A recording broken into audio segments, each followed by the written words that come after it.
Welcome, ladies and gentlemen. A former Lucasfilm animation employee has come out and spoken out against the company. So I think this is quite interesting. He's basically ashamed, embarrassed to have worked for Lucasfilm, all on the back of the Acolyte. So yeah, interesting stuff. I don't think this is a stretch though. It's bound to happen at some point, I guess is the point I'm trying to make. So we'll dive into this today. Hit subscribe if you're newer. Turn the bell notifications on.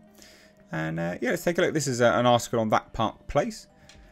And yeah, it says, former Lucasfilm animation employee says he's embarrassed and ashamed to have worked at Lucasfilm and on Star Wars after the Acolyte.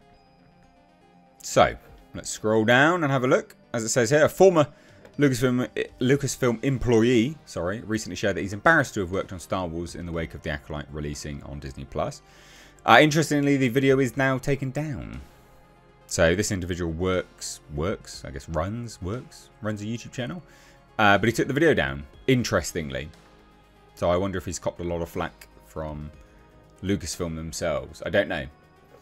This obviously gained quite a lot of traction, so maybe.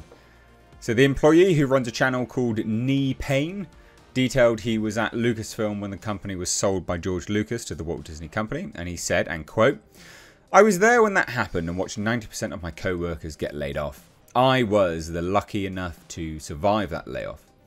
I use the words lucky loosely, but I was there during the transition. I'll admit early on there was some hope. There was hope because they sat down, you know, Kathleen Kennedy, in a presentation of the company, and they showed us something we had never seen before under George, and that was a 10-year plan. Marvel's good at that, though, and that never works out. I actually felt really good about that. They're going to be 3 more movies, you know. We're all really excited. Hope. The folly of man." And he then shared, "I left some years after that. I've been gone for about 7 years now. And I talked about this in another video when the 3rd set of trilogies came out. The Force Awakens and the whole thing with Rey. I tried to block a lot of it out. Actually, I don't remember the names of all those episodes that came out under Kathleen Kennedy. But I remember going to the crew screenings and coming out not really feeling it, right? And then having the audacity and the nerve at work to say, yeah, I didn't really like that. And then starting to find out who the real fanboys are. And I tell you what, some of the biggest fanboys you'll find and the most toxic work there. Because you weren't allowed to not like him. If you had an opinion, best to keep it to yourself. People would make you very, very uncomfortable. It's interesting, isn't it? So it's always interesting to hear about toxicity and toxic fandom from the sort of other perspective. Normally it only goes one way. What you hear about anyway. I was really not happy with the culture, the life there. It had changed a lot, he said. So later in the video, which is now private, he detailed how co-workers at Lucasfilm lost their minds at him because he noted he did not like the character of Rey. And quote, "I remember a personal experience being in the studio and being like, I don't know if I really like the character Rey. And just like my co-workers, just losing their ever-living shit at me. Really getting pissed off at me because I didn't like it. Like, who cares?" Furthermore, he relayed that you could not express negative opinions regarding Disney's Star Wars, claiming it was taboo. So interestingly, he then went on to reveal that Dave Filoni has been driving significant creative choices going as far back as the Clone Wars. That makes a lot of sense given the shit we've seen lately. Dave Filoni has had power for a long time. He's even had power back to the Clone War days to carefully push back on certain decisions when it came to Clone Wars, because definitely early on George drove it all, but there was definitely a point, I can't really tell you what season it was, where Filoni, and rightfully so if you're the supervising director, need to stand up for the project at some point, and he did the right thing in standing up to George. Makes sense, but now, my god, his decisions are bad. So later in the video, he reacted to The Acolyte and the show's 3rd episode. The episode depicts May lighting a candle, throwing it at the room she locked her sister into, after she said, "You need to stay with me," and then tried to murder her. Really weird. Attempting to burn her sister alive. It also shows this fire apparently spreading throughout an entire fortress. Eventually a scene shows the coven of lesbian witches laying on the ground, dead, as one of the Jedi escorts Osha out of the fortress. Her sister May fell down a shaft and was believed to be dead. He said, "You see little tidbits like this. I don't need to see the whole thing, honestly. Honestly, to know that there's really bad writing involved, obviously. This is just so cringy.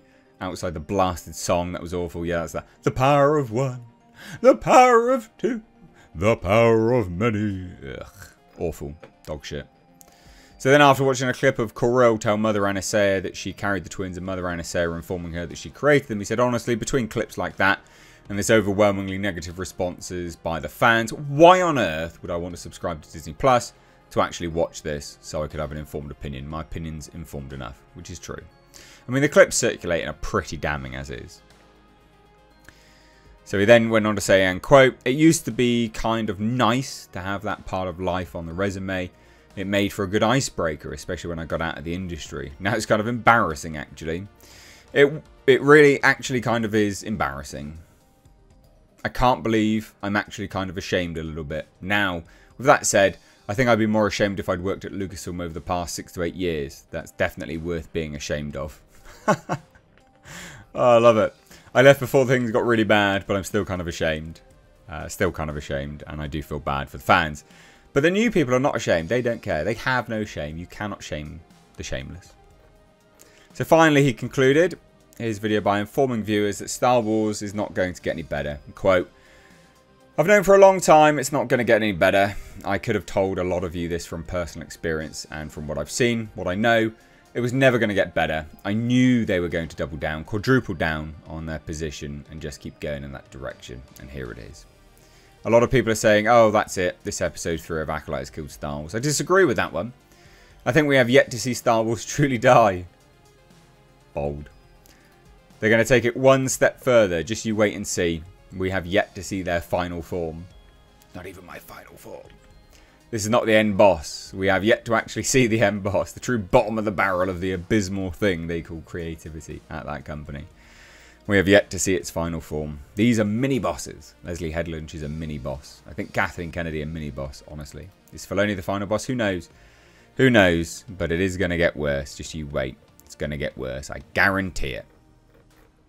Well, there you go. So, even Lucasfilm employees are ashamed. Oh, why did he private the video, though? Strange. Shame. Because that would have been good for everyone to watch, you know. Would have been good for me. I wouldn't have to read it out so much. But hey, what do you guys think of this? Lucasfilm ex-employee ashamed, embarrassed of working at Lucasfilm. I would be, in fairness. I would be. So what do you guys think? Let me know down below. If you're new here, do hit subscribe, turn the bell notifications on. Please do support the channel further via Patreon. That would be great. Why? Because YouTube demonetizes the channel. So that would be awesome if you could help out. $2 a month. Less than a coffee. Link down below.